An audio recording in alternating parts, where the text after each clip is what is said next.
నమస్తే అండి. ఇవాళ చర్చ్ సండే కదా, ఇంకా ఉదయము 3 వారాలు నేను నల్గొండ చర్చ్లోనే వెళ్ళాను. 3 వారాలు అయితే ఇక్కడ ఈ వారం మనం చర్చ్కి వచ్చి ఇంకా చర్చ్కి వెళ్ళాను. ఆదివారం పొద్దున్నే మార్నింగ్ అందరం వెళ్ళిపోయాము. తర్వాత మన ఇంటికి వస్తుంది కదా, అక్క అని పిలుస్తుంది యేసు. వాళ్ళ అమ్మాయి మెచ్యూర్ అయిందండి. ఇంకా అక్కడికి వెళ్ళి అత్యంతలు వేసి ప్రార్థన చేసి కాసేపు మాట్లాడి అన్నం తిని వెళ్ళమంటే ఇంకా అన్నం తినలేవే, తర్వాత తింటామని డ్రింక్ తాగామండి. మరి ఏంటంటే అలాగే ఉంది. మా ఇంట్లో అన్నం లేదా?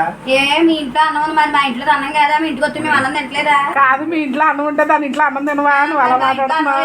ఇంటికి వచ్చి అన్నం వెళ్ళాలి కదా, పనికి వెళ్ళాలా, తినడానికి కాదు, పని చేయాలి. పనికి ఇప్పుడు వెళ్ళే మనిషిగా ఉన్నా పనికి వెళ్తే డబ్బులు వస్తాయి. విషయాలుగా ఉన్నాం. అంకుల్ గారిని బాగా అంటది కదండి, జోక్గా మాట్లాడుకుంటున్నారు. పిల్లకి తెచ్చిన బట్టలు చూపించింది, అవి చూసి ఇంకొచ్చేసామండి. బాయ్.